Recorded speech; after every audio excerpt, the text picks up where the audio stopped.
ऋषि जी, अब तुम्हारी रक्षा कोई नहीं कर सकता है, तुम्हारी रक्षा करने वाला है तो केवल एक ही कर सकता है, वो केवल अम्बरीश तुम्हारी रक्षा कर सकते हैं।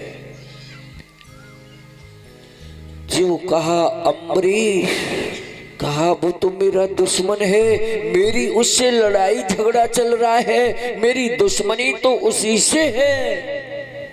कहा तो तुम्हें कोई नहीं बचा सकता। अंत में दुर्वासा सुखदेव जी कहते हैं, हे राजन परीक्षित, नारद भगवान के कहने पर कि नारद बोले, हे ऋषिवर जी, ना इधर जाओ ना उधर जाओ।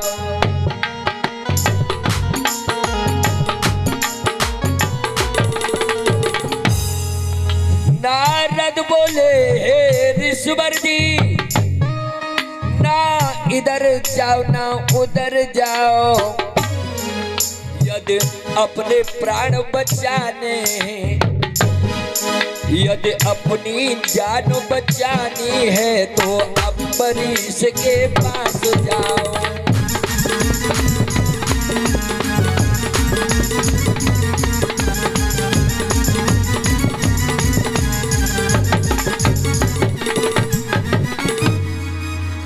नारद भगवान ने कह दिया, अब तुम ऐसा है, अपने प्राणों की रक्षा करना चाहते हो, चक्र से बचना चाहते हो, तो अम्बरीश के शरण में जल्दी चले जाओ, नहीं तुम्हें इस चक्र से कोई नहीं बचा पाएगा।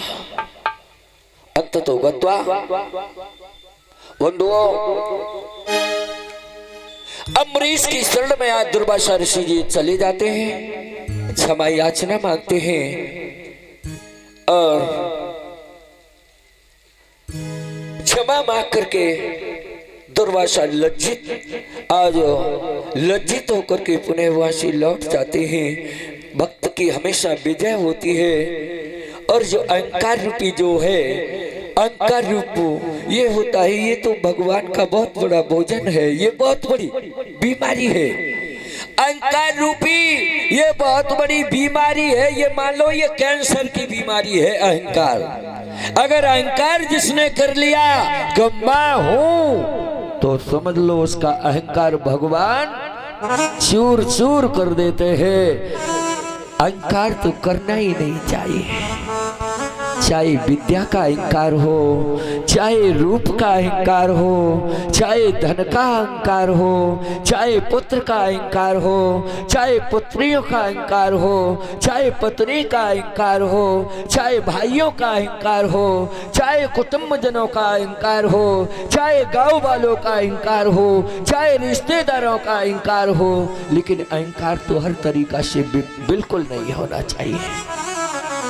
कदापि किसी तरीका का अहंकार नहीं होना चाहिए। और भगवान जब भी मिलते हैं, जब दिल में सरलता आ जाती है, मन में सरलता रह जाती है, और जब प्रेम होता है उस वहाँ सब कुछ पैदा हो जाता है।